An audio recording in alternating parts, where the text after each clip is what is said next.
Niacinamide के बारे में आपने बहुत सुना है। अगर आप कोई भी प्रोडक्ट लेते हो और उसके इंग्रेडिएंट्स चेक करते हो, यूजुअली उसमें नियासिनामाइड होता है। तो आगे हम डिस्कस करेंगे क्या होता है नियासिनामाइड, क्या इसके बेनिफिट्स होते हैं, कैसे ये काम करता है, किसे यूज करना चाहिए नियासिनामाइड सीरम, क्या इसे हम डेली अप्लाई कर सकते हैं या नहीं, कैसे कंबाइन कर सकते हैं हम नियासिनामाइड को बाकी इंग्रेडिएंट से, कौन से बेस्ट नियासिनामाइड प्रोडक्ट्स अवेलेबल है इंडिया में और किसको अवॉइड करना है नियासिनामाइड सीरम या नियासिनामाइड प्रोडक्ट्स, और क्या आपको एक्सपेक्ट नहीं करना चाहिए अपने नियासिनामाइड सीरम से। ये सारे टाइम स्टैम्प्स मैंने डिस्क्रिप्शन बॉक्स में मेंशन किए हैं। हाय, मैं जोली स्किन क्लिनिक से डर्मेटोलॉजिस्ट डॉक्टर निरुपमा। मैं इस चैनल पे स्किन और हेयर से रिलेटेड वीडियोस बनाती हूँ।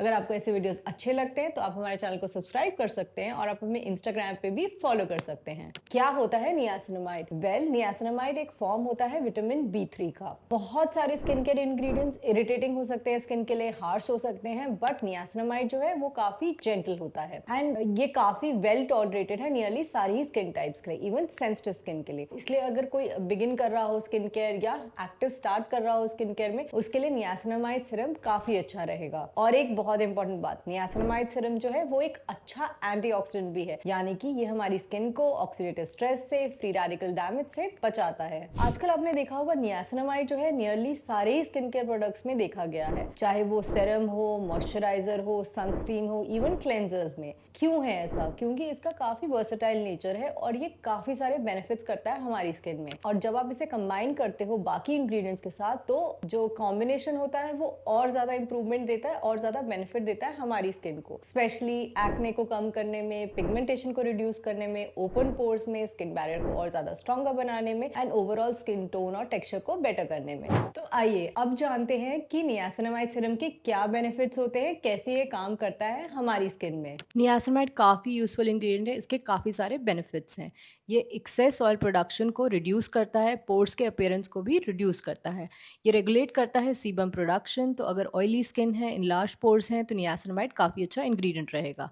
साथ ही साथ ये हमारे स्किन बैरियर को स्ट्रेंथन करने में हेल्प करता है, जिसकी वजह से और ज़्यादा अच्छी मॉइस्चर रिटेंशन होती है। एंड एक स्ट्रॉन्ग स्किन बैरियर फाउंडेशन होता है हेल्दी स्किन का। एंड ये ब्राइटन करता है हमारी स्किन को। कैसे? ये इनहिबिट करता है मेलानिन ट्रांसफ़र को स्किन सेल्स में, जिसकी वजह से डार्क स्पॉट्स रिड्यूस होते हैं, पिगमेंटेशन रिड्यूस होता है, एक्ने मार्क्स रिड्यूस होते हैं और स्किन और ज़्यादा ब्राइटन होती है और स्किन टोन इवन होता है।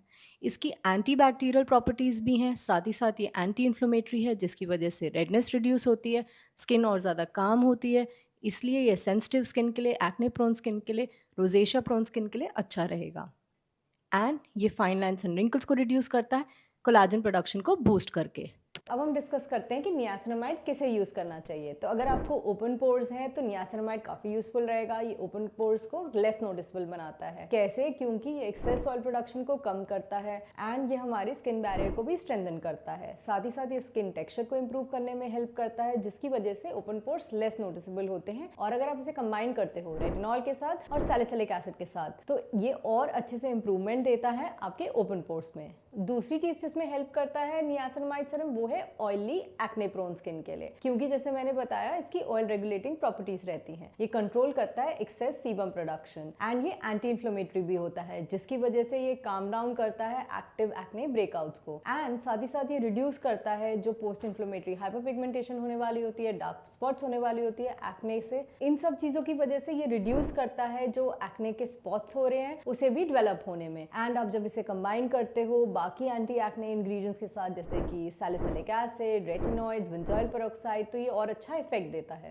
सेंसिटिव स्किन के लिए भी नियासिनामाइड बहुत अच्छा है। जैसे कि मैंने बताया ये सारी स्किन टाइप्स के लिए बहुत सुटेबल रहता है एंड इवन सेंसिटिव स्किन के लिए। तो अगर आप कम कॉन्सेंट्रेशन में नियासिनामाइड सीरम स्टार्ट करते हो तो सेंसिटिव स्किन भी अच्छे से टॉलरेट करती है और स्किन बैरियर और ज्यादा स्ट्रेंथन होता है। और अगर आपको अनइवन स्किन टोन है, डार्क स्पॉट्स है, पिगमेंटेशन है, तो नियासिनामाइड काफी अच्छा इंग्रेडिएंट रहेगा, स्पेशली अगर आप इसे और डीपिगमेंटिंग जो क्रीम्स होती हैं, डीपिगमेंटिंग सीरम्स होते हैं, इंग्रेडिएंट्स होते हैं, उनके साथ कंबाइन करो, जैसे कि विटामिन सी के साथ, कोजिक एसिड के साथ, अल्फा आर्बिटिन एजिलिक एसिड के साथ, तो आपकी जो पिगमेंटेशन होती है वो विजिबली रिड्यूस होने लग जाती है। नियासिनामाइड जो है काफी वर्सेटाइल है, तो ये काफी अच्छा एंटी एजिंग इंग्रेडिएंट भी है। तो जैसे मैंने आपको बताया कि फाइन लाइंस और रिंकल्स को भी रिड्यूस करता है, तो आप इसे कंबाइन कर सकते हो बाकी एंटी एजिंग इंग्रेडिएंट्स के साथ। एंड क्योंकि ये एंटी इन्फ्लेमेटरी भी है तो ये रेडनेस को भी रिड्यूस करता है, स्पेशली अगर आपको रोजेशिया है, फेस पे रेडनेस होती है, तो नियासिनामाइड काफी अच्छा इंग्रेडिएंट रहेगा। तो अब हम डिस्कस करते हैं कैसे आपने यूज करना है नियासिनामाइड, स्पेशली अगर आप नियासिनामाइड सेरम यूज कर रहे हो। तो काफी सारे नियासिनामाइड सेरम जो होते हैं वो वाटर बेस्ड होते हैं और काफी लाइट वेट होते हैं। तो ये आपने अप्लाई करने हैं क्लेंजर और टोनर यूज करने के बाद। तो क्या होना चाहिए आपका रूटीन, आपने सबसे पहले अपने फेस को क्लीन करना है, फिर टोनर अप्लाई करना है, फिर नियासिनामाइड सेरम अप्लाई करना है, फिर आपने कोई स्पॉट रिडक्शन क्रीम या ट्रीटमेंट बेस्ड क्रीम अप्लाई करनी है, मॉइस्चराइजर, उसके बाद एंड में सनस्क्रीन। जब आप यूज कर रहे हो नियासिनामाइड सेरम तो आपने ध्यान देना है कि आपने 2 to 3 ड्रॉप्स लेनी है नियासिनामाइड सेरम की। इसे पैट करना है अपनी स्किन के ऊपर, बहुत ज्यादा रब नहीं करना, बिकॉज अग्रेसिवली रब करने से आपकी स्किन इरिटेट हो सकती है। एंड आपने वेट करना है 1 से 2 मिनट के लिए, उसके बाद आपने दूसरा प्रोडक्ट अप्लाई करना है, मॉइस्चराइजर अप्लाई करना है और फिर एंड में सनस्क्रीन अप्लाई करना है। तो आपने नियासिनामाइड सेरम मॉर्निंग में लगाना है या नाइट में? जैसे मैंने आपको पहले बताया, नियासिनामाइड काफी जेंटल प्रोडक्ट है, तो आप इसे मॉर्निंग एंड नाइट दोनों में यूज कर सकते हो। मॉर्निंग में जो इसे यूज करते हो, क्योंकि ये एंटीऑक्सीडेंट है, ये आपको फ्री रेडिकल डैमेज से बचाता है दिन भर, साथ ही साथ ये एक्सेस ऑयल प्रोडक्शन को कंट्रोल करने में हेल्प करता है। जब आप इसे नाइट में लगाते हो, ये स्किन को रिपेयर करने में हेल्प करता है, साथ ही साथ स्किन बैरियर को स्ट्रेंथन करता है। एंड ये बाकी सारे जो हम इंग्रेडिएंट्स यूज करते हैं नाइट में, उसे कॉम्प्लीमेंट करता है और ज्यादा इंप्रूवमेंट लाने के लिए। तो क्या आप नियासिनामाइड सेरम यूज कर सकते हो या नियासिनामाइड प्रोडक्ट यूज कर सकते हो डेली? हाँ, जैसे मैंने बताया, ये काफी वेल टॉलरेटेड इंग्रेडिएंट होता है, आप इसे डेली अप्लाई कर सकते हो, इसके बेनिफिट्स ले सकते हो। एंड सबसे अच्छी बात ये होती है कि आप इसे बाकी इंग्रेडिएंट्स के साथ भी कंबाइन कर सकते हो, जैसे विटामिन सी, रेटिनॉल, अल्फा बिटिन, एजिलिक एसिड। तो आपको इससे और ज्यादा बेनिफिट होगा, आपकी स्किन और ज्यादा इंप्रूव होगी। तो जब हम नियासिनामाइड सेरम स्टार्ट करते हो तो आपका क्वेश्चन ये रहता है आपको कौन सी कॉन्सेंट्रेशन से स्टार्ट करना चाहिए। यूजुअली देखो 10% कॉन्सेंट्रेशन काफी पॉपुलर है, बट आप स्टार्ट कर सकते हो 5% कॉन्सेंट्रेशन से एंड देख सकते हो कि आपकी स्किन कैसे रिस्पॉन्ड कर रही है। फिर आप धीरे धीरे इसे इंक्रीज कर सकते हो 10% कॉन्सेंट्रेशन तक। अगर आप इसकी हायर कॉन्सेंट्रेशन यानी कि 20% तक यूज करते हो, कई बार कई लोगों में इरिटेशन भी हो सकती है। और ऐसा देखा गया है कि जो प्रोडक्ट्स होते हैं जिसमें नियासिनामाइड सेरम होता है और बाकी इंग्रेडिएंट्स कंबाइंड होते हैं, जो कॉम्बिनेशन क्रीम्स होती है, सेरम्स होती है, उसमें यूजुअली 5% नियासिनामाइड होता है या उससे थोड़ा कम नियासिनामाइड होता है। बट रिसर्च में ऐसा भी देखा गया है कि 5% कॉन्सेंट्रेशन इनफ रहती है एटलीस्ट आपके फाइन लाइंस, रिंकल्स को रिड्यूस करने में। और आपको ये समझना जरूरी है कि नियासिनामाइड सेरम एक बार अप्लाई करने से बेनिफिट नहीं आता, आपको इसको रेगुलरली यूज करना है, इसको कंसिस्टेंटली यूज करना है, जिससे कि आपकी स्किन को बेनिफिट मिल सके। अब हम डिस्कस करते हैं कि आप कैसे नियासिनामाइड को कंबाइन कर सकते हो बाकी इंग्रेडिएंट्स के साथ। तो जैसे मैंने पहले आपको बताया था, नियासिनामाइड की सबसे बड़ी एडवांटेज है कि ये बाकी इंग्रेडिएंट्स से इजीली कंबाइन हो जाता है, जिससे कि हमारी स्किन को काफी बेनिफिट मिलता है। तो अब हम बात करते हैं नियासिनामाइड और हाइलुरोनिक एसिड के कॉम्बिनेशन की। तो ये बेस्ट किसके लिए रहता है? अगर आपकी ड्राई डिहाइड्रेटेड स्किन है। कब आपने अप्लाई करना है? AM और PM। कैसे अप्लाई करना है? पहले आपने डैम्प स्किन पे हाइलुरोनिक एसिड अप्लाई करना है, फिर थोड़ी देर वेट करना है वो अब्सॉर्ब हो, उसके बाद आपने नियासिनामाइड अप्लाई करना है। इससे क्या बेनिफिट मिलता है? हाइलुरोनिक एसिड जो है ये मॉइस्चर को रिटेन करने में हेल्प करता है, और जो नियासिनामाइड है स्किन बैरियर को स्ट्रॉन्ग बनाता है ताकि वो लॉक इन कर सके मॉइस्चर को, जिससे कि हमारी स्किन और ज्यादा हाइड्रेटेड रहती है और प्लम्प फील होती है। हम बात करते हैं विटामिन सी और नियासिनामाइड कॉम्बिनेशन के बारे में। तो ये बेस्ट किसके लिए रहता है? अगर आपको पिगमेंटेशन है, अनइवन स्किन टोन है। कैसे यूज करना है आपने? पहले आपने विटामिन सी सीरम लगाना है, उसके बाद नियासिनामाइड यूज करना है। ऑयली कॉम्बिनेशन स्किन के लिए आपने यूज करना है light weight vitamin C serum, उसके बाद आपने अप्लाई करना है नियासिनामाइड सीरम। अगर आपकी ड्राई स्किन है तो आप यूज करोगे एक जेंटल विटामिन सी सीरम, उसके बाद आप नियासिनामाइड बेस्ड मॉइस्चराइजर यूज करोगे। तो ये कॉम्बिनेशन कैसे हेल्प करता है? विटामिन सी एक एंटीऑक्सीडेंट है, ऑक्सीडेटिव स्ट्रेस से बचाता है, पिगमेंटेशन को रिड्यूस करता है। नियासिनामाइड जो है हमारे स्किन बैरियर को स्ट्रेंथन करता है, ये भी काफी अच्छा एंटीऑक्सीडेंट है, एंटी इन्फ्लेमेटरी है। तो ओवरऑल इन दोनों को कंबाइन करने से हमारी स्किन टोन बेटर होती है, स्किन ब्राइटर होती है और ज्यादा हाइड्रेटेड होती है, स्किन बैरियर भी स्ट्रेंथन होता है। रेटिनॉल और नियासिनामाइड कॉम्बिनेशन की बात करें तो ये किसके लिए बेस्ट है? ये उन लोगों के लिए बेस्ट है जो एंटी एजिंग बेनिफिट्स चाह रहे हैं या फिर उन्हें एक्ने है। तो ये आपने कैसे यूज करना है? आपने लगाना है नियासिनामाइड मॉर्निंग एंड नाइट में और रेटिनॉल अप्लाई करना है नाइट में। अगर आपकी ड्राई स्किन है तो आपने हफ्ते में 2 से 3 बार रेटिनॉल सीरम लगाना है। नियासिनामाइड सीरम आप डेली लगा सकते हो। अगर आपकी ऑयली स्किन है तो मॉर्निंग में नियासिनामाइड सीरम लगाओगे, नाइट में नियासिनामाइड सीरम पहले लगाओगे, उसके बाद रेटिनॉल सीरम अप्लाई करोगे। तो ये कॉम्बिनेशन कैसे बेनिफिट करता है? नियासिनामाइड जो है हमारे बैरियर को स्ट्रेंथन करता है, स्किन को काम करता है, एंड जो ड्राइनेस या रेडनेस हो सकती है रेटिनॉल की एप्लीकेशन की वजह से उसे भी रिड्यूस करता है। इसलिए काफी अच्छा कॉम्बिनेशन है। ग्लाइकोलिक एसिड और नियासिनामाइड कॉम्बिनेशन बेस्ट रहता है उन लोगों के लिए जो चाहते हैं पिगमेंटेशन को रिड्यूस करना, डलनेस को रिड्यूस करना, इवन स्किन टोन के लिए। तो आपने कैसे यूज करना है इसे? आपने ग्लाइकोलिक एसिड यूज करना है 2 to 3 times a week night में, और नियासिनामाइड सीरम डेली यूज करना है। अगर आपकी ड्राई स्किन है तो आप कम स्ट्रेंथ का ग्लाइकोलिक एसिड यूज करोगे एंड आप नियासिनामाइड बेस्ड मॉइस्चराइजर यूज कर सकते हो। और अगर आपकी ऑयली स्किन है तो पहले आपने ग्लाइकोलिक एसिड सीरम यूज करना है, उसके बाद आपने नियासिनामाइड सीरम अप्लाई करना है। ये कैसे काम करता है? ग्लाइकोलिक एसिड बेसिकली एक्सफोलिएट करता है स्किन को, जो डेड सेल्स है उसे धीरे धीरे एक्सफोलिएट करता है, जिससे पिगमेंटेशन रिड्यूस होती है एंड साथ ही साथ अनइवन स्किन टोन जो है वो बेटर होती है। और जो नियासिनामाइड होता है वो काम करता है स्किन को हाइड्रेट करता है, जो एक्सफोलिएशन की वजह से ड्राइनेस होती है, जो एक्सफोलिएशन की वजह से इरिटेशन या रेडनेस हो सकती है, उसके चांसेस रिड्यूस करता है। हम बात करते हैं एजेलिक एसिड और नियासिनामाइड कॉम्बिनेशन की। तो ये किसके लिए बेस्ट रहता है? अगर आपको एक्ने है, पिगमेंटेशन है, रोजेशिया है, रेडनेस है, तो आपके लिए अच्छा रहेगा। अगर आपकी ड्राई स्किन है तो आपने एजेलिक एसिड लगाना है 2 to 3 टाइम्स अ वीक, और अगर आपकी ऑयली स्किन है तो आप नियासिनामाइड और एजेलिक एसिड दोनों लगाओगे डेली। ये आप यूज कर सकते हो बोथ एएम में और पीएम में। तो एजेलिक एसिड क्या करता है? रेडनेस को रिड्यूस करता है, साथ ही साथ पिगमेंटेशन को, एक्ने को, जो डार्क स्पॉट्स होते हैं उसको रिड्यूस करता है। नियासिनामाइड इन्फ्लेमेशन को रिड्यूस करता है, स्किन बैरियर को स्ट्रेंथन करता है। तो ओवरऑल ये स्किन की हेल्थ को, स्किन की ग्लो को इंप्रूव करते हैं। अब हम बात करते हैं बेस्ट नियासिनामाइड बेस्ड प्रोडक्ट्स की। तो अगर हम सेरम्स की बात करें तो मेरे कुछ रिकमेंडेड नियासिनामाइड सेरम्स हैं।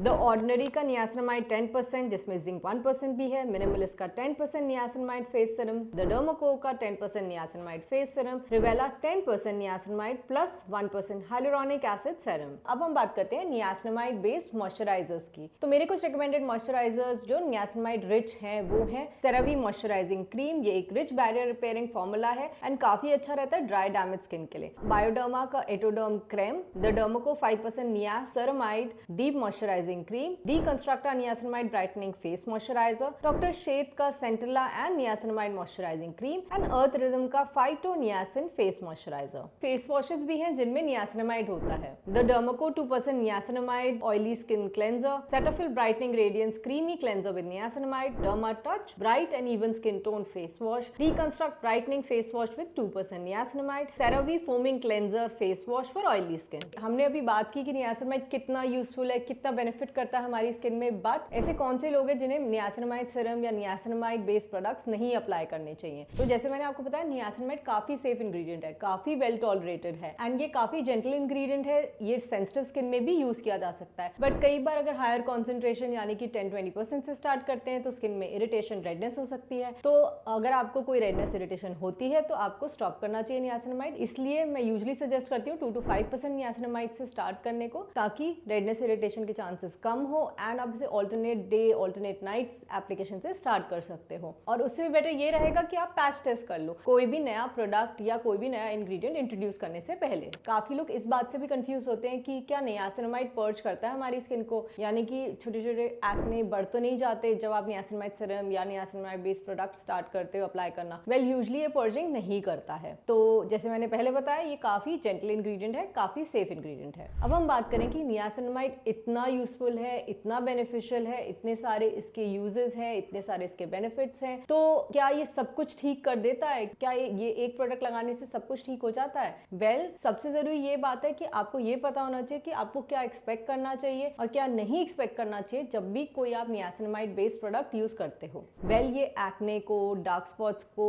रिड्यूस करता है, साथ ही साथ पिगमेंटेशन को रिड्यूस करता है, स्किन बैरियर को स्ट्रेंथन करता है, इन्फ्लेमेशन को रिड्यूस करता है, रेडनेस को रिड्यूस करता है। बट अगर आप चाहोगे कि आपके सिस्टिक एक्ने हैं, अगर बहुत ज्यादा सिवियर एक्ने है, आप उसके लिए नियासिनामाइड सीरम यूज करोगे अगर, और वो चले जाएंगे, तो ऐसा नहीं होने वाला। आपको साथ ही साथ बाकी और स्ट्रॉन्गर इंग्रेडिएंट्स की जरूरत रहती है, जैसे कि रेटिनॉइड्स, बेंजोइल पेरोक्साइड। साथ ही साथ अगर पिगमेंटेशन है तो नियासिनामाइड के साथ अगर आप kojic acid, alpha butane, tetrahydrocurcumin, glycolic acid use करोगे तो और ज्यादा बेनिफिट होगा। इवन पोर्स के अंदर नियासिनामाइड काफी हद तक पोर्स को रिड्यूस करने में हेल्प करता है, बट ज्यादा अच्छे रिजल्ट्स देखने के लिए आपको कंबाइन करना चाहिए इसे सैलिसिलिक एसिड के साथ, रेटिनॉइड्स के साथ। तो इन शॉर्ट, नियासिनामाइड बहुत ही अच्छा प्रोडक्ट है, बहुत ही अच्छा इंग्रेडिएंट है। लॉन्ग टर्म सेफ्टी प्रोफाइल इसकी बहुत अच्छी है, आप इजीली इसे यूज कर सकते हो बिना स्किन में कोई इरिटेशन के, बिना किसी इन्फ्लेमेशन के, क्योंकि ये काफी जेंटल है। बट अकेले ये सारी कंडीशंस को नहीं ठीक कर पाता, आपको इसको कंबाइन करना पड़ता है और ज्यादा अच्छे रिजल्ट्स पाने के लिए और जल्दी रिजल्ट्स पाने के लिए। ये सारी जो मॉइस्चराइजर्स मैंने अभी मेंशन किए हैं, ये भी मैंने टैग किए हैं इस वीडियो के साथ। तो आई होप आपको ये वीडियो अच्छा लगा, आपको समझ आया नियासिनामाइड सीरम कैसे लगाना है, कैसे आप niacinamide as an ingredient use कर सकते हो और क्या ये बेनिफिट्स देता है आपको। अगर आपको ये वीडियो अच्छा लगा तो आप जरूर कमेंट बॉक्स में हमें बताना। Thank you for watching.